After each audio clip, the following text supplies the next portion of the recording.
ಮೀರಿ ದುರ್ಬಳಕೆ ಮಾಡಿಕೊಂಡು ನೀವು ಅತಿಕ್ರಮ ಮಾಡಿ ಅವ್ರಿಗೆ ಲೆಟರ್ ಕೊಟ್ಟು KEB ಅವರಿಗೆ ಪವರ್ ಕಟ್ ಮಾಡಿ ಅಂತೇಳಿ ಸಾರ್ವಜನಿಕರ ಹಕ್ಕು ಪವರ್ ತಗೊಳ್ಳೋದು ಅದು ನಿಲ್ಲಿಸಿ ಅಂತ ಹೇಳಕ್ಕೆ ನಿಮ್ಗೆ ಯಾರು ಅಧಿಕಾರ ಕೊಟ್ಟಿದ್ದಾರೆ?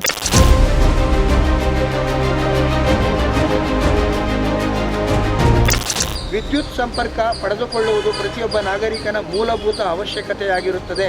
ಅದನ್ನು ತಡೆಗಟ್ಟುವ ಅಧಿಕಾರ ಈ BDA ಅಧಿಕಾರಿಗೆ ಇರುವುದಿಲ್ಲ.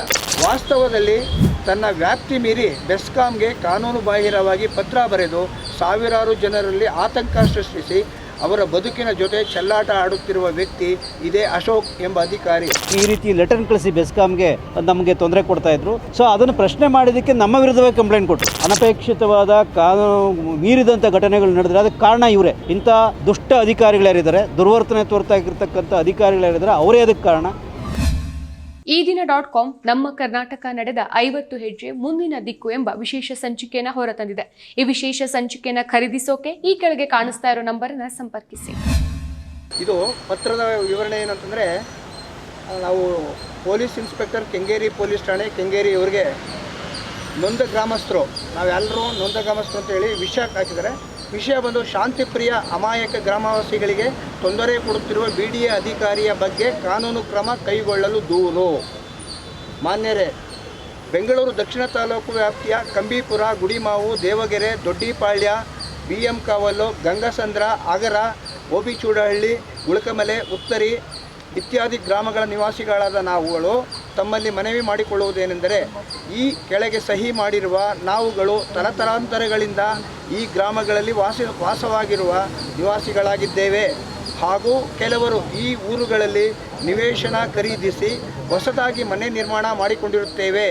ಈ ಭಾಗದಲ್ಲಿ ಕೆಲವು ಮನೆಗಳು ನಿರ್ಮಾಣ ಹಂತದಲ್ಲಿರುತ್ತವೆ. ನಮ್ಮ ಮನೆಗಳಿಗೆ ವಿದ್ಯುತ್ ಸಂಪರ್ಕ ಪಡೆದುಕೊಳ್ಳಲು ಹೋದಾಗ ವಿದ್ಯುತ್ ಸಂಪರ್ಕ ಕೊಡಬಾರದೆಂದು BDA ವತಿಯಿಂದ ಬೆಸ್ಕಾಂಗೆ ಪತ್ರ ಬಂದಿರುವುದಾಗಿಯೂ, ಹಾಗಾಗಿ ನಮಗೆ ವಿದ್ಯುತ್ ಕೊಡಲಾಗುವುದಿಲ್ಲ ಎಂದು ತಿಳಿದು ಬಂತು. ಸಾಲ ಸೋಲ ಮಾಡಿ ತಲೆ ಮೇಲೆ ಒಂದು ಸೂರು ನಿರ್ಮಿಸಿಕೊಳ್ಳುವ ಪ್ರಯತ್ನದಲ್ಲಿ ನಮಗೆ ಈ ಸುದ್ದಿ ಕೇಳಿ ನಮಗೆ ಆಘಾತವಾಯಿತು. ಈ ಬಗ್ಗೆ ವಿಚಾರಿಸಲಾಗಿ BDA ನಾಡಪ್ರಭು ಕೆಂಪೇಗೌಡ ಬಡಾವಣೆಯ ಎಕ್ಸಿಕ್ಯೂಟಿವ್ ಇಂಜಿನಿಯರ್ ಅಶೋಕ್ ಎಂಬುವವರು ಈ ಕಾನೂನು ಬಾಹಿರ ಪತ್ರ ಬರೆದಿರುವುದು ನಮ್ಮ ಗಮನಕ್ಕೆ ಬಂತು. ಮೊದಲನೇ ಪಾಯಿಂಟು, ನಮ್ಮ ಗ್ರಾಮಗಳು ಗ್ರಾಮ ಪಂಚಾಯಿತಿ, ತಾಲೂಕು ಪಂಚಾಯಿತಿ, ಜಿಲ್ಲಾ ಪಂಚಾಯಿತಿ ಅಡಿಯಲ್ಲಿ ಬರುತ್ತವೆ ಮತ್ತು ನಮ್ಮ ಜಮೀನುಗಳು ಕಂದಾಯ ಇಲಾಖೆಯಡಿ ಇವೆ. ಎರಡನೇದು, ಈ ಅಧಿಕಾರಿ ಕೆಂಪೇಗೌಡ ಬಡಾವಣೆಯ ಅಧಿಕಾರಿಯಾಗಿದ್ದು ನಮ್ಮ ಗ್ರಾಮಗಳ ಮೇಲೆ ಈ ವ್ಯಕ್ತಿಗೆ ಯಾವುದೇ ಅಧಿಕಾರ ವ್ಯಾಪ್ತಿ ಇರುವುದಿಲ್ಲ. ವಿದ್ಯುತ್ ಸಂಪರ್ಕ ಪಡೆದುಕೊಳ್ಳುವುದು ಪ್ರತಿಯೊಬ್ಬ ನಾಗರಿಕನ ಮೂಲಭೂತ ಅವಶ್ಯಕತೆಯಾಗಿರುತ್ತದೆ. ಅದನ್ನು ತಡೆಗಟ್ಟುವ ಅಧಿಕಾರ ಈ BDA ಅಧಿಕಾರಿಗೆ ಇರುವುದಿಲ್ಲ. ನಮ್ಮ ಜಮೀನುಗಳನ್ನು ಸ್ವಾಧೀನಪಡಿಸಿಕೊಳ್ಳುವ ಬಗ್ಗೆ BDAಯಿಂದಾಗಲಿ ಸರ್ಕಾರದ ಇನ್ಯಾವುದೇ ಸಂಸ್ಥೆಯಿಂದಾಗಲಿ ಯಾವುದೇ ನೋಟಿಸ್ ವಗೈರೆ ಬಂದಿರುವುದಿಲ್ಲ. ಎಲ್ಲಕ್ಕಿಂತ ಮೊದಲು ಈ ಬಗ್ಗೆ ಸರ್ಕಾರದಿಂದ ಯಾವುದೇ ಗೆಜೆಟ್ ನೋಟಿಫಿಕೇಷನ್ ಕೂಡ ಆಗಿರುವುದಿಲ್ಲ. ಹೀಗಿದ್ದರೂ ಈ ಅಧಿಕಾರಿ ಕಾನೂನು ಬಾಹಿರವಾಗಿ ಮಧ್ಯಪ್ರವೇಶ ಮಾಡಿ ತನ್ನ ವ್ಯಾಪ್ತಿ ಮೀರಿ ಅಮಾಯಕ ಶಾಂತಿಪ್ರಿಯ ನಾಗರಿಕರಿಗೆ ಕಿರುಕುಳ ನೀಡಲು ಮುಂದಾಗಿರುತ್ತಾರೆ. ನಮ್ಮ ತಲೆಯ ಮೇಲೊಂದು ಸೂರು ಕಟ್ಟಿಕೊಳ್ಳುವ ನಮ್ಮ ದಶಕಗಳ ಪ್ರಯತ್ನವನ್ನು ಹಾಳು ಮಾಡುತ್ತಿರುವ ಈ ಅಧಿಕಾರಿಯ ದುಂಡಾವರ್ತಿಯನ್ನು ಪ್ರಶ್ನೆ ಮಾಡಲು ಸಂತ್ರಸ್ತರಾದ ನಾವುಗಳು ಅವರ ಕಚೇರಿಗೆ ಭೇಟಿ ನೀಡಿ ಅವರ ಈ ಕುಕೃತ್ಯದ ಬಗ್ಗೆ ಪ್ರಶ್ನೆ ಮಾಡಿದ್ದೇವೆ. ಸಾರ್ವಜನಿಕರಿಗೆ ಈ ವ್ಯಕ್ತಿ ಯಾವುದೇ ಸಮರ್ಪಕ ಉತ್ತರ ನೀಡದೆ ಉಡಾಫೆಯ ಹಾರಿಕೆಯ ಉತ್ತರ ನೀಡಿ ಬೇಜವಾಬ್ದಾರಿಯಿಂದ ನಡೆದುಕೊಂಡಿದ್ದಾರೆ. ಆದರೂ ನಾವೆಲ್ಲರೂ ತಾಳ್ಮೆ ವಹಿಸಿ ಈ ವಿಷಯವನ್ನು ಮೇಲಾಧಿಕಾರಿಗಳ ಹಾಗೂ ಸರ್ಕಾರದ ಗಮನಕ್ಕೆ ತರುವುದಾಗಿ ತಿಳಿಸಿ ಅಲ್ಲಿಂದ ಹೊರಟು ಬಂದಿರುತ್ತೇವೆ. ನಾವು ಭೇಟಿಯಾದ ಸಂದರ್ಭದಲ್ಲಿ ಆ ಕಚೇರಿಯಲ್ಲಿ ನಡೆದದ್ದೇನು ಎಂಬ ಬಗ್ಗೆ ವಿಡಿಯೋ ದಾಖಲೆಗಳಿವೆ. ಅಧಿಕಾರಿಗಳನ್ನು ಭೇಟಿ ಮಾಡಿ ಅಹವಾಲು ಸಲ್ಲಿಸುವುದು ತಮಗೆ ಅನಾನುಕೂಲವಾಗುವುದಾದಾಗ ಸರ್ಕಾರದ ಅಧಿಕಾರಿಯನ್ನು ಪ್ರಶ್ನೆ ಮಾಡುವುದು ನಮ್ಮ ಪ್ರಜಾಪ್ರಭುತ್ವ ದೇಶದಲ್ಲಿ ಎಲ್ಲ ಪ್ರಜೆಗಳ ಹಕ್ಕು ಎಂಬ ಮೂಲಭೂತ ಅಂಶವನ್ನು ಜೀರ್ಣಿಸಿಕೊಳ್ಳಲಾಗದೆ ಸರ್ವಾಧಿಕಾರಿ ಧೋರಣೆಯ ಈ ಅಧಿಕಾರಿ ನಮ್ಮ ವಿರುದ್ಧವೇ ನಿಮ್ಮ ಠಾಣೆಗೆ ಸುಳ್ಳು ದೂರು ಕೊಟ್ಟು ನಮ್ಮ ದನಿಯಡಗಿಸಲು ಪ್ರಯತ್ನಿಸಿದ್ದಾರೆ. ಈ ಎಲ್ಲ ಬೆಳವಣಿಗೆಗಳನ್ನು ಗಮನಿಸಿದಾಗ ಈ ಅಧಿಕಾರಿಗೆ ಯಾವುದೋ ದುರುದ್ದೇಶ ಇರುವುದು ಕಂಡುಬಂದಿರುತ್ತದೆ. ವಾಸ್ತವದಲ್ಲಿ ತನ್ನ ವ್ಯಾಪ್ತಿ ಮೀರಿ ಬೆಸ್ಕಾಂಗೆ ಕಾನೂನು ಬಾಹಿರವಾಗಿ ಪತ್ರ ಬರೆದು ಸಾವಿರಾರು ಜನರಲ್ಲಿ ಆತಂಕ ಸೃಷ್ಟಿಸಿ ಅವರ ಬದುಕಿನ ಜೊತೆ ಚೆಲ್ಲಾಟ ಆಡುತ್ತಿರುವ ವ್ಯಕ್ತಿ ಇದೇ ಅಶೋಕ್ ಎಂಬ ಅಧಿಕಾರಿ. ನಾವುಗಳು ಕಾನೂನು ವ್ಯಾಪ್ತಿಯಲ್ಲಿ ಶಾಂತಿಯುತವಾಗಿ ಪ್ರಶ್ನೆ ಮಾಡಿರುತ್ತೇವೆ. ಈ ಸಂದರ್ಭದಲ್ಲಿ BDA ಕಚೇರಿಗೆ ಭೇಟಿ ಕೊಟ್ಟು ನಿಮ್ಮ ಇಲಾಖೆಯ ಸಿಬ್ಬಂದಿ ಕೂಡ ಈ ಘಟನೆಯನ್ನು ಕಣ್ಣಾರೆ ಕಂಡಿದ್ದಾರೆ. ಈ ಎಲ್ಲ ಅಂಶಗಳನ್ನು ಪರಿಗಣನೆಗೆ ತೆಗೆದುಕೊಂಡು ತಾವುಗಳು ಈ ಅಧಿಕಾರಿಯ ಸುಳ್ಳು ದೂರನ್ನು ಮನಗಂಡು ಕಾನೂನುಬದ್ಧ ನಾಗರಿಕರಾದ ನಮಗೆ ನ್ಯಾಯ ಒದಗಿಸಬೇಕೆಂದು, ಹಾಗೆಯೇ ದುರುದ್ದೇಶಪೂರ್ವಕವಾಗಿ ಜನರ ಹಕ್ಕನ್ನು ಕಸಿಯಲು ಹುನ್ನಾರ ನಡೆಸಿದ ಈ ತಪ್ಪಿತಸ್ಥ ಅಧಿಕಾರಿಯ ಮೇಲೆ ಸೂಕ್ತ ಕಾನೂನು ಕ್ರಮ ತೆಗೆದುಕೊಳ್ಳಬೇಕೆಂದು ಮನವಿ ಮಾಡಿಕೊಳ್ಳುತ್ತೇವೆ. ಇಂತಿ ತಮ್ಮ ವಿಶ್ವಾಸಿಗಳು. ನಮಗೆ 22ನೇ ತಾರೀಕು ಒಂದು ಆದೇಶ ಬರುತ್ತೆ ಬೆಸ್ಕಾಮಿಂದ. ನಮಗೆ BM ಕಾವಲು ಮತ್ತು ಆನೆಪಳ್ಯ ಮತ್ತು ಕೆಲವೊಂದು ಏರಿಯಾಗಳೆಲ್ಲ ಸೇರಿಬಿಟ್ಟು ನಿಮಗೆ ಹೊಸದಾಗಿ ಬೆಸ್ಕಾಮಿಂದ ಯಾವುದೇ ರೀತಿ ವಿದ್ಯುತ್ ಕೊಡಬಾರ್ದು ಅಂತ, ಮತ್ತು ಈಗಾಗಲೇ ಕೊಟ್ಟಿರೋದನ್ನೆಲ್ಲ ಕಡಿತ ಮಾಡಿ ಅಂತಂದೇಳಿ ಒಂದು ಆದೇಶ ಬಂದಿದೆ ಅಂತಂದೇಳಿ ಬೆಸ್ಕಾಂ ಅಧಿಕಾರಿಗಳು ಹೇಳ್ತಾರೆ. 20ಕ್ಕೆ ನಾವೆಲ್ಲ ಹೋಗಿ ಎಲ್ಲ ಮಾತುಕತೆ ಎಲ್ಲ ಆಯಿತು. ಆಗಿದ ತಕ್ಷಣ ನಾವು ಅವ್ರು ಹೇಳ್ತಾ ಇದ್ದಾರೆ, ನಮಗೆ BDA ಅಧಿಕಾರಿ ಅಶೋಕ್ರಿಂದ ನಮಗೆ ಆದೇಶ ಬಂದಿದೆ, ಇಲ್ಲಿ ಕೆಂಪೇಗೌಡ ಬಡಾವಣೆ ಇಂಜಿನಿಯರಿಂದ ಬಂದಿದೆ ಅಂತಲೇ ಹೇಳ್ತಾರೆ. ನಾವಾಗ ಅಲ್ಲಿ ನಮಗೆಲ್ಲ KBನಲ್ಲಿ ತುಂಬ ನಮಗೆ ಬೆಸ್ಕಾಮಲ್ಲಿ ಅಧಿಕಾರಿಗಳು ತುಂಬ ಚೆನ್ನಾಗಿ ನಮಗೆಲ್ಲ ಸ್ಪಂದಿಸ್ಬಿಟ್ಟು ಯಾವ ರೀತಿ ನಮಗೆ ಏನೇನಾಗಿದೆ ಅನ್ನೋದಕ್ಕೆ ನಾವೆಲ್ಲ ನಮ್ಮ ಕಷ್ಟಗಳನ್ನೆಲ್ಲ ಕೇಳಿಕೊಂಡು ನಮ್ಗೆ ಯಾವ ರೀತಿ ಡೈರೆಕ್ಷನ್ ಬಂದಿದೆ, ಎಲ್ಲಿಂದ ಡೈರೆಕ್ಷನ್ ಬಂದಿದೆ ಅಂತಂದೇಳಿ ನಮಗೆ ಮಾಹಿತಿ ಕೊಡ್ತಾರೆ. ನಾವು ತಕ್ಷಣವೇ ಅಲ್ಲಿಂದ ನಮಗೆ ವಾಕಬಲ್ ಡಿಸ್ಟೆನ್ಸಲ್ಲಿ ಇರತಕ್ಕಂಥ ಇದು ಕೆಂಪೇಗೌಡ ಬಡಾವಣೆ ಅಧಿಕಾರಿ ಯಾರಿದ್ದಾರೆ ಅವ್ರ ಹತ್ರಕ್ಕೆ ನಾವು ಹೋಗ್ತೀವಿ. ಹೋಗ್ಬಿಟ್ಟು ನಾವು ಇಷ್ಟು ಜನನ ಹೋಗಿ ಶಾಂತಿಯುತಿಯಿಂದ ನಾವು ಹೋಗಿ ಅವ್ರನ್ನ ಕೇಳ್ತಿದ್ದೀವಿ, ಸರ್ ಯಾಕೆ ಈ ಥರ ಆದೇಶ ಮಾಡಿದ್ದೀರಿ, ನಮಗೆ ರೈತರ ಕಡೆಯಿಂದ ಯಾವುದೇ ರೀತಿ ನೀವು ಬಂದು ರೈತರನ್ನ ಸಂಪರ್ಕ ಮಾಡಿಲ್ಲ, ನಮ್ಗೆ ಯಾವುದೇ ಒಂದು ನೋಟಿಸ್ ಬಂದಿಲ್ಲ, ಯಾವುದೇ ರೀತಿ ಪ್ರಾಬ್ಲಮ್ ನಮಗೆ ಈ ಥರ ಹಿಂಗಿದೆ ಅಂದ್ಬಿಟ್ಟು ನಮಗೆ ಡೈರೆಕ್ಷನ್ ಇಲ್ಲ, ಸರ್ಕಾರದಲ್ಲಿ ಒಂದೇ ಒಂದು ಯಾವುದೇ ರೀತಿಯೂ ಒಂದು ಮಾಹಿತಿಯೂ ಇಲ್ಲ, ಏಕಾಏಕಿ ನೀವು ಈ ಥರ ಮಾಡ್ತಾ ಇದ್ದೀರಲ್ಲ, ನಮಗೆ ಸುತ್ತಮುತ್ತ ಎಲ್ಲನೂ ಚಿರತೆಗಳ ಕಾಟ ಇದೆ, ನಾವು ನಮ್ಮ ಸುತ್ತಮುತ್ತ ಅರಣ್ಯ ಪ್ರದೇಶ ಇದೆ, ನಮಗೆ ತೊಂದರೆಗಳಾಗ್ತವೆ ಅಂತೇಳಿ ಆ ಅಧಿಕಾರಿಗಳಿಗೆ ನಾವು ಮಾತಾಡ್ತೀವಿ. ಅವರು 200 ಜನ ಇದ್ವಿ, ಯಾವುದೇ ರೀತಿ ನಾವು ದುರ್ವರ್ತನೆ ಮಾಡಿರೋದಿಲ್ಲ ಅಧಿಕಾರಿಗಳ ಹತ್ರ. ಅಧಿಕಾರಿ ಮಾಹಿತಿ ಕರೆಕ್ಟಾಗಿ ಕೊಡೋದಕ್ಕೆ ನನಗೆ ಎಲ್ಲಿಂದ ಬಂದಿದೆ, ಏನಾಗಿದೆ, ನಮಗೇನು ಪ್ರಾಬ್ಲಮ್, ಯಾರಿಂದ ಡೈರೆಕ್ಷನ್ ಬಂದಿದೆ ಅಂದ್ಬಿಟ್ಟು ಮಾಹಿತಿ ಕೊಡೋಕ್ಕೆ ರೆಡಿ ಇಲ್ಲ. ಆಮೇಲಿಂದ ಅವ್ರು ಉಡಾಫೆ ಉತ್ತರ ಕೊಡ್ತಾರೆ. ಏನಂತಂದೇಳಿ ಅಂದರೆ, ನೀವು ಕಟ್ಟಿರೋದೇ ನೀವು ಅನಧಿಕೃತವಾಗಿ ಕಟ್ಟಿದ್ದೀರಾ, ಅದಕ್ಕೆ ನಾನೇನೋ ಒಂದು ಆದೇಶ ಮಾಡಿದ್ದೀನಿ ಹಂಗೆ ಅಂತ ಹೇಳ್ತಾರೆ. ಯಾವುದೇ ರೀತಿ ನನಗೆ ಈ ಥರ ಅಧಿಕಾರಿಗಳು ನನಗೆ ಡೈರೆಕ್ಷನ್ ಮಾಡಿದ್ದೀನಿ ಅಂತ ಹೇಳೋದಿಲ್ಲ ಅವರು, ಮತ್ತು ಈ ಥರ ನಮಗೆ ಒಂದು ಆದೇಶ ಆಗಿದೆ ಅಂತಂದು ಹೇಳೋದಿಲ್ಲ. ಅಶೋಕ್ ಅನ್ನೋರು ಎಕ್ಸಿಕ್ಯೂಟಿವ್ ಇಂಜಿನಿಯರು, ನಾಡಪ್ರಭು ಕೆಂಪೇಗೌಡ ಬಡಾವಣೆಯ ಇನ್ಚಾರ್ಜ್ ಆಗಿರೋರು, ಅದಕ್ಕೂ ನಮ್ಮ ಏರಿಯಾಕ್ಕೆ ಅವ್ರಿಗೆ ಸಂಬಂಧನೇ ಇರೋದಿಲ್ಲ ಅವರು. ಹಂಗಾಗಿ ಅವರು ನಮ್ಮನ್ನೆಲ್ಲ ಕೇಳ್ತಾರೆ, ನಾವು ಶಾಂತಿಯುತವಾಗಿ ಮಾತುಕತೆ ಆಡ್ತೀವಿ. ಅವರು ನಮಗೆ ಕೊನೆಯಲ್ಲಿ ಏನು ಹೇಳ್ತಾರೆ ಅಂದರೆ, ನಮಗಿಂತ ಹೆಚ್ಚಿನ ಅಧಿಕಾರಿಗಳ ಹತ್ರ ನಾನು ಸಂಪರ್ಕ ಮಾಡಿ ಯಾಕಾಗಿದೆ ಏನಾಗಿದೆ ಅಂತ ನಿಮಗೆ ವಿಷಯ ತಿಳಿಸ್ತೀನಿ ಅಂತಂದೇಳಿ ನಮಗೆ ಹೇಳಿ ಕಳಿಸ್ತಾರೆ. ಅಲ್ಲಿ ನಮ್ಗೆ ಯಾವುದೇ ರೀತಿ ಗಲಾಟೆ ಇಲ್ಲ, ಅಧಿಕಾರಿಗೂ ನಮಗೂ ಸಂಘರ್ಷ ಇಲ್ಲ. ಅಷ್ಟೊತ್ತಿಗೆ 112 ಅಂತಂದೇಳಿ ಅವರು 112ಗೆ ಅವರು ಕಾಲ್ ಮಾಡ್ಕೊತಾರೆ. 112ಗೆ ಯಾವಾಗ ಕಾಲ್ ಮಾಡಿಬಿಟ್ಟು ಕರೆಸ್ತಾರೋ, ಪೊಲೀಸ್ ಸಿಬ್ಬಂದಿಯವರು ಕೂಡ ಸಹ ಬಂದು ನಮ್ಮ ಜೊತೆ ಎಲ್ಲ ವಿಡಿಯೋ ಮಾಡ್ತಾರೆ. ಅದರಲ್ಲಿ ನಾವು ಯಾವುದೇ ರೀತಿಯೂ ನಾವು ಅವ್ರ ಮೇಲೆ ಗಲಾಟೆ ಮಾಡಿಲ್ಲ. ನಮ್ಮ ಹಕ್ಕು, ನಾವೇನೆಂದರೆ ವಿದ್ಯುತ್ ಶಕ್ತಿ ನಾವು ಕೇಳೋದು ನಮ್ಮ ಹಕ್ಕಿದೆ, ನಮ್ಮ ಹಕ್ಕನ್ನೇ ಅವ್ರು ಕಡಿತಗೊಳಿಸ್ಬೇಕು ಅಂತ ಇದ್ರು.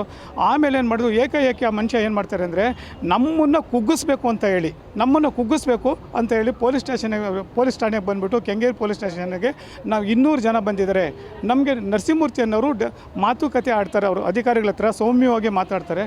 ಆದರೆ ಏಕಾಏಕಿನೇ ಬಂದುಬಿಟ್ಟು ನರಸಿಂಹಮೂರ್ತಿ ಅನ್ನೋರ ಮೇಲೆ 200 ಜನ ಕಟ್ಕೊಂಡು ಬಂದು ಗಲಾಟೆ ಮಾಡಿದ್ದಾರೆ ಅಂತಾರೆ. ಆ ಯಾವುದೇ ರೀತಿಯ ಗಲಾಟೆ ಮಾಡೋದಕ್ಕೆ ಅವ್ರ ಹತ್ರ ಪುರಾವೆ ಇಲ್ಲ, ಇನ್ನೊಂದಿಲ್ಲ ಮತ್ತೊಂದಿಲ್ಲ. ನಮ್ಮ ಹತ್ರ ವಿಡಿಯೋಗಳಿದೆ, ಮತ್ತು ಯಾವುದೇ ರೀತಿಯ ಪೊಲೀಸ್ನವ್ರ ಹತ್ರನೂ ವಿಡಿಯೋಗಳಿದೆ. ಹಂಗಾಗಿ ನಾವು ಇವತ್ತು ಬಂದು ಪೊಲೀಸ್ ಸ್ಟೇಷನ್ಗೆ ಬಂದು ಆ ದೂರಿನ ಏನಿದೆ ಏನು ಎತ್ತ ಅಂತಂದೇಳಿ ನಮ್ಮ ಗ್ರಾಮಸ್ಥರು ಎಲ್ಲ ಸೇರಿ ನಾವು ಇಲ್ಲಿ ಬಂದಿದ್ದೀವಿ. ಬಂದಾಗ ನಮಗೆ ಇಲ್ಲಿ ಠಾಣಾಧಿಕಾರಿಗಳು ನಮಗೆ ಕರೆಸ್ಬಿಟ್ಟು ಏನಾಗಿದೆ ಹೆಂಗಾಗಿದೆ ಅಂದ್ಬಿಟ್ಟು ಅವ್ರಿಗೂ ಮನವರಿಕೆ ಆಗಿದೆ. ಯಾಕೆಂದರೆ ಅವ್ರ ಹತ್ರ ಇರೋಂಥ ವಿಡಿಯೋಗಳಲ್ಲಿ ಯಾವುದೇ ರೀತಿ ನಾವು ಗಲಾಟೆ ಮಾಡಿಲ್ಲ ಅಂತೇಳಿ ಅವ್ರಿಗೆ ಗೊತ್ತಾಗಿದೆ. ಹಂಗಾಗಿ ಆ ಅಧಿಕಾರಿಗಳು ನಮ್ಮನ್ನು ಕರೆಸ್ಬಿಟ್ಟು ನಮಗೆ ತುಂಬ ಸೌಮ್ಯ ರೀತಿಲಿ ನಮಗೆ ಸ್ಪಂದಿಸಬೇಕು ಅದೇ ರೀತಿ ನಮಗೆ ಸ್ಪಂದಿಸ್ಬಿಟ್ಟು ನಮ್ಮಿಂದ ಏನೂ ಆಗಿಲ್ಲ ಅನ್ನೋದು, ನಾವು ಏನು ಬರವಣಿಗೆ ಕೊಡ್ತೀವಿ, ಹಿಂಬರಹ ಏನು ಕೊಡ್ತೀವಿ ಅದನ್ನು ತೊಗೊಳ್ಳೋದಕ್ಕೆ ಪ್ರಯತ್ನ ಮಾಡಿದ್ದಾರೆ. ಬೇರೇನೂ ನಮಗೇನಿಲ್ಲ. ಮುಂದಿನ ಕಾನೂನು ರೀತಿ ನಾವು ಏನು ಹೋರಾಟ ಮಾಡಬೇಕು, ಆ ಭ್ರಷ್ಟ ಅಧಿಕಾರಿ ಮೇಲೆ ನೀಚ ಅಧಿಕಾರಿ ಮೇಲೆ ನಾವು ಏನು ಕಾನೂನು ಕ್ರಮ ತಗೋಬೇಕು. ಯಾವುದೇ ರೀತಿ ನೋಟಿಫಿಕೇಷನ್ ಆಗಿಲ್ಲ, ಯಾವುದೇ ರೀತಿ ಏನೂ ಆಗಿಲ್ಲ. ದುರ್ವರ್ತನೆಯಿಂದ ನಮ್ಮನ್ನು ಈ ಜನಗಳನ್ನ ಒಕ್ಕಲೆಬರಿಸಬೇಕು ಅಂದ್ಬಿಟ್ಟು ನಿರ್ಧಾರ ಮಾಡಿದ್ದಾರೆ. ಅವ್ರ ಮೇಲೆ ನಾವು ಕಾನೂನು ಕ್ರಮ ತಕ್ಷಣವೇ ತೊಗೊಂಡು ಮೇಲಿರೋ ಅಧಿಕಾರಿಗಳಿಗೆಲ್ಲ ತಿಳಿಸ್ಬಿಟ್ಟು ಯಾರಿಂದ ಬಂದಿದೆ, ಏನು ಡೈರೆಕ್ಷನ್ ಬಂದಿದೆ ಅಂದ್ಬಿಟ್ಟು ನಾವು ಮಾಹಿತಿ ಹಕ್ಕು ಕೆಳಗಡೆ ತೊಗೊಂಡ್ಬಿಟ್ಟು ನಾವು ಮುಂದಿನ ಕಾನೂನು ಕ್ರಮವಾಗಿ ನಾವು ಹೋರಾಟ ನಡೆಸೋಕ್ಕೆ ಪ್ರಯತ್ನ ಮಾಡ್ತಾಯಿದ್ದೀವಿ. ನಾವು ದೊಡ್ಡಿಪಾಳ್ಯ, ದೇವಗೆರೆ, ಕಂಬಿಪುರ, ಗುಡಿಮಾವು, ಆಗರ, ಉತ್ತರಿ, ಗಂಗಸಂದ್ರ ಬೇರೆ ಬೇರೆ ಊರಿನ ಗ್ರಾಮಸ್ಥರು BM ಕಾವಲ್ನ ವ್ಯಾಪ್ತಿಯ ಗ್ರಾಮಸ್ಥರು ನಾವು ಅಲ್ಲಿ ಮನೆಗಳನ್ನು ನಿರ್ಮಾಣ ಮಾಡ್ತಾಯಿದ್ವಿ ನಮ್ಮ ಹಳ್ಳಿಗಳಲ್ಲಿ. ಅಲ್ಲಿ ನಿವೇಶನಗಳನ್ನು ತಗೊಂಡಂಥವರು ಕೂಡ ಮನೆಗಳನ್ನು ನಿರ್ಮಾಣ ಮಾಡ್ತಾಯಿದ್ದಾರೆ. ಬದುಕು ಕಟ್ಕೊಳ್ಳಿಕ್ಕೋಸ್ಕರ ಅವರು ಸಾಲ ಸೋಲ ಮಾಡಿ ಸೈಟ್ ತೊಗೊಂಡು ಮನೆಗಳು ಕಟ್ತಾಯಿದ್ದಾರೆ. ರೈತರು ಕೂಡ ತಮ್ಮ ಮಕ್ಕಳು ಚೆನ್ನಾಗಿರಲಿ ಅನ್ನೋ ಉದ್ದೇಶಕ್ಕೋಸ್ಕರ ಹಳೆಯ ಮನೆಗಳನ್ನು ಕೆಡವಿ ಹೊಸ ಮನೆಗಳನ್ನು ಕಟ್ತಾ ಇದ್ದಾರೆ. ಆದರೆ ವಿದ್ಯುತ್ ಸಂಪರ್ಕ ಕೊಡಬಾರ್ದು ಅಂತೇಳಿ BDA ಒಬ್ಬ ಅಧಿಕಾರಿ ದುರ್ವರ್ತನೆ ತೋರಿ ಕಾನೂನು ಬಾಹಿರವಾಗಿ ಒಂದು ಪತ್ರ ಕಳಿಸಿದ್ದರಿಂದಾಗಿ ಭಾಳಷ್ಟು ಸಮಸ್ಯೆ ಸೃಷ್ಟಿಯಾಯಿತು. ಬೆಸ್ಕಾಮ್ನವರು ನಿಮಗೆ ಪವರ್ ಕೊಡ್ಲಿಕ್ಕೆ ಬರೋದಿಲ್ಲ, BDAಯಿಂದ ಲೆಟ್ರ್ ಬಂದಿದೆ ಅಂತೇಳಿ ನಮಗೆ ಮಾಹಿತಿ ಕೊಟ್ಟರು. ಹಾಗಾಗಿ ನಾವು BDA ಅಧಿಕಾರಿಗಳನ್ನ ನಾವು ಪ್ರಶ್ನೆ ಮಾಡಿದ್ವಿ ಮೊನ್ನೆ 2 ದಿವಸದ ಹಿಂದೆ. ಪ್ರಶ್ನೆ ಮಾಡಿದ್ದಕ್ಕಾಗಿ ಅವರ ಕಾನೂನು ಬಾಹಿರ ನಡವಳಿಕೆಯನ್ನು ನಾವು ಪ್ರಶ್ನೆ ಮಾಡಿದ್ವಿ.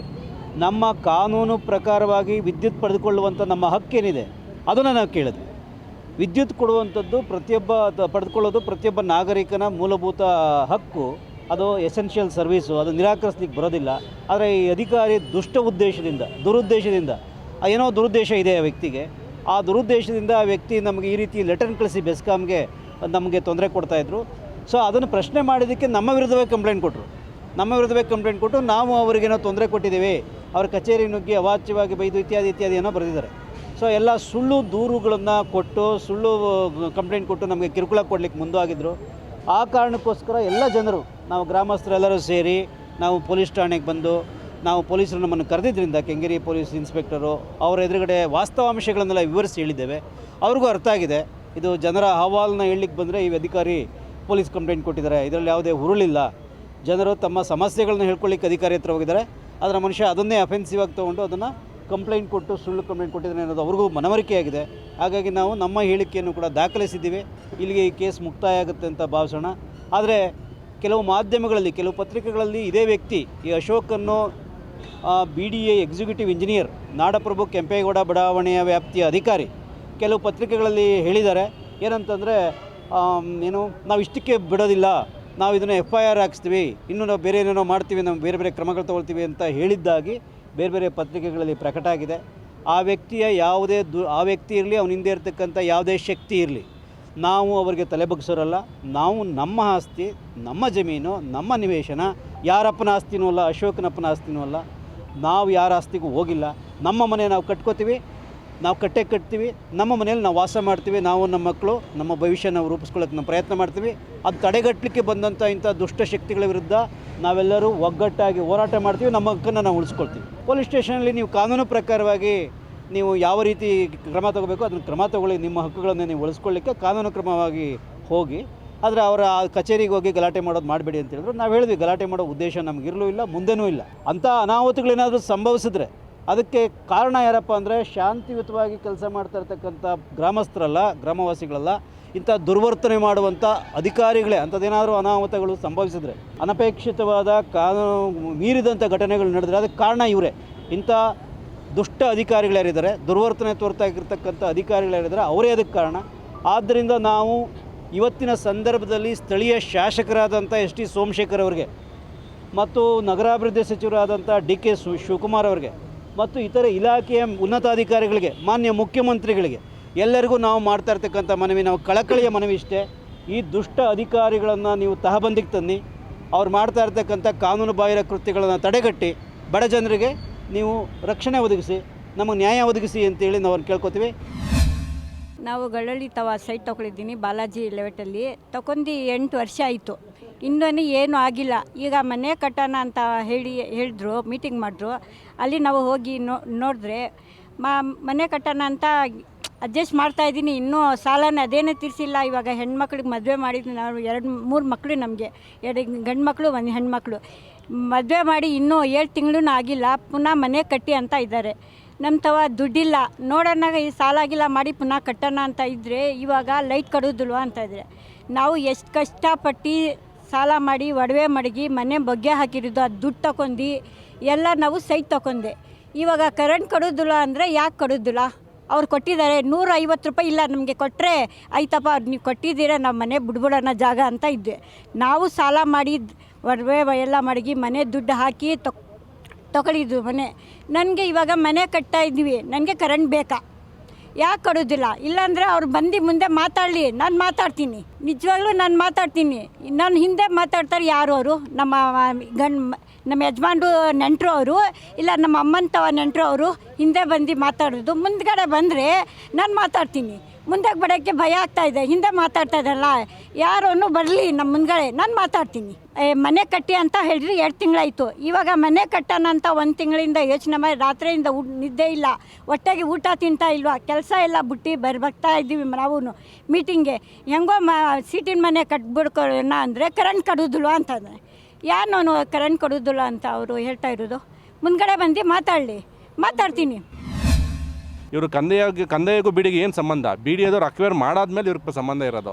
ಮತ್ತು ನಾವು ಏನು ಹೋಗಿ ಕೇಳಿದ್ವಲ್ಲ, ಬೆಸ್ಕಾಮ್ ಅವ್ರು ಕೇಳಿದ್ಕೆ ಬೆಸ್ಕಾಮ್ ಅವ್ರು ಏನು ಹೇಳಿದ್ರು, ಇದರಲ್ಲಿ ಏನು ಪಾತ್ರ ಇಲ್ಲ, ನಮ್ಗೆ ಕಳಿಸಿದ್ದಾರೆ, ವೆರಿಫಿಕೇಷನ್ ಇದ್ದೀವಿ, ಒಂದು 2 ಡೇಸ್ ಟೈಮ್ ಕೊಡಿ, ನಾವು ಮಾತಾಡಿಬಿಟ್ಟು ಕರೆಂಟ್ ಕನೆಕ್ಷನ್ ಕಂಟಿನ್ಯೂ ಮಾಡಬೇಕಾ ಏನು ಮಾಡಬೇಕಾ ಹೇಳ್ತೀವಿ ಅಂದರು. ಸೊ ಯಾರಿಂದ ಬರ್ತಿದ್ದಕ್ಕೆ ಅಲ್ಲಿ ಸೈನ್ ಇತ್ತು, ಮಿಸ್ಟರ್ ಅಶೋಕ್ ಅಂದ್ಬಿಟ್ಟು ಎಕ್ಸಿಕ್ಯೂಟಿವ್ ಇಂಜಿನಿಯರ್, ಕೆಂಗೇರಿಯಿಂದನೇ ಬಂದಿದ್ದು.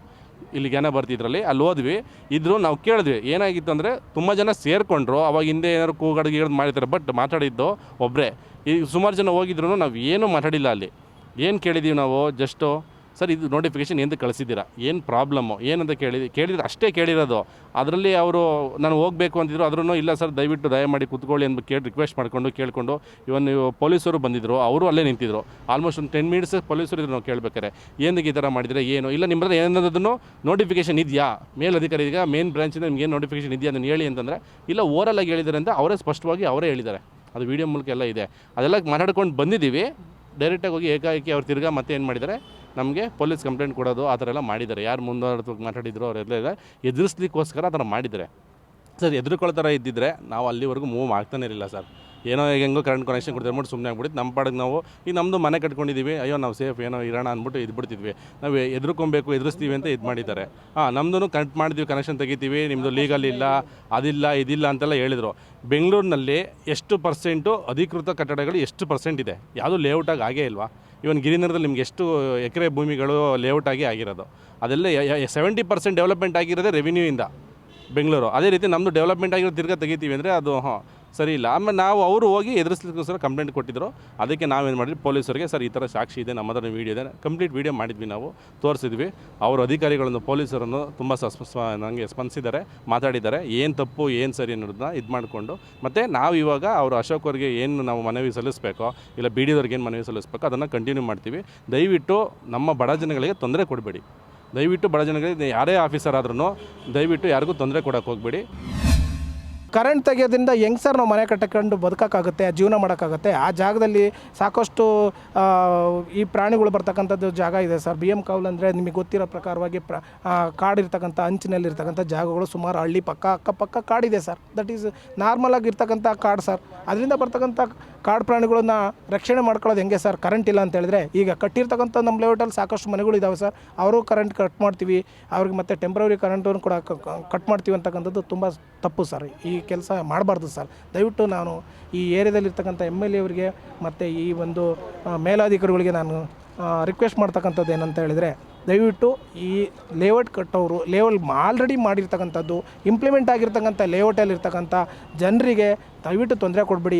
ರೈತರ ಹತ್ರ ನೀವು ಮನವೊಲಿಸಿ ರೈತರ ಆಸ್ತಿಗಳನ್ನು ತೊಗೊಳ್ತಕ್ಕಂಥದ್ದು ಅವ್ರಿಗೇನು ಕೊಡಬೇಕಂತಕ್ಕಂಥದ್ದು ಪ್ರೆಸೆಂಟ್ ಏನಿದೆ ಆ ಒಂದು ವ್ಯವಸ್ಥೆ ಮಾಡಿ ನೀವು ತೊಗೊಂಡ್ಬಿಟ್ಟು ಲೇಔಟ್ ಮಾಡಿ ಮಾರಾಟ ಮಾಡಿ ಸರ್. ದಯವಿಟ್ಟು ಇದರಲ್ಲಿ ಬೆಂಗಳೂರಲ್ಲಿ 70 ಭಾಗ ಇರ್ತಕ್ಕಂಥದ್ದೆಲ್ಲ ಗ್ರಾಮ ಪಂಚಾಯತಿ ರೆವಿನ್ಯೂ ಇರ್ತಕ್ಕಂಥ ಪ್ರಾಪರ್ಟಿನೇ ಇವತ್ತು BBMP ಲಿಮಿಟು, BBMP ಏರಿಯಾ ಅಂತಕ್ಕಂಥದ್ದು ಮಾಡ್ಕೊಂಡು ಅದಕ್ಕೆ ನೀವು ಕರೆಂಟ್ ಕೊಟ್ಟಿದ್ದೀರಿ, ರೋಡ್ ಕೊಟ್ಟಿದ್ದೀರಿ, ಟಾರ್ ಕೊಟ್ಟಿದ್ದೀರಿ, ಜೀವನಕ್ಕೆ ಏನು ಬೇಕೋ ಅದನ್ನೆಲ್ಲ ವ್ಯವಸ್ಥೆ ಮಾಡಿದ್ದೀರಿ ಸರ್. ಆದರೆ ಲೇಔಟಲ್ಲಿ ಈಗ ಮಾಡ್ತಕ್ಕಂಥ ತೊಗೊಂಡಿರ್ತಕ್ಕಂಥ ನಾವು ರಿಜಿಸ್ಟರ್ ಮಾಡ್ಕೊಂಡಿದ್ದೀವಿ ಸರ್. ನೀವು ಆಕಸ್ಮಿಕವಾಗಿ ನೀವೇನಾದರೂ ಅದನ್ನೆಲ್ಲ ಸ್ಟಾಪ್ ಮಾಡಬೇಕಾಗಿತ್ತು, ನಮಗೇನೋ ಕೊಡಬಾರ್ದು ಅನ್ನೋ ಮನಸ್ಸಿತ್ತು ಅಂತೇಳಿದರೆ ನೀವು ರಿಜಿಸ್ಟ್ರೇಷನ್ ಮಾಡೋ ರೀತಿಯಲ್ಲಿ ನೀವು ಬ್ಲಾಕ್ ಮಾಡ್ಬೋದಾಗಿತ್ತು ಸರ್.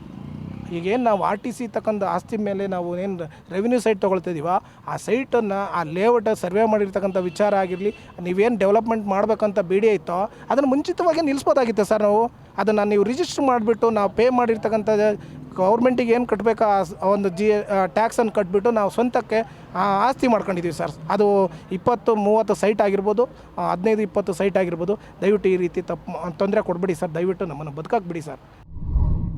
ಮತ್ತಷ್ಟು ವಿಶೇಷ ವಿಡಿಯೋಗಳನ್ನು ನೋಡಲು ಮತ್ತು ಹೊಸ ವಿಡಿಯೋಗಳ ಬಗ್ಗೆ ತಿಳಿಯಲು ಈ ದಿನ .com ಯೂಟ್ಯೂಬ್ ಚಾನೆಲ್ ಸಬ್ಸ್ಕ್ರೈಬ್ ಮಾಡಿ ಮತ್ತು ಬೆಲ್ ಐಕಾನ್ ಕ್ಲಿಕ್ ಮಾಡಿ.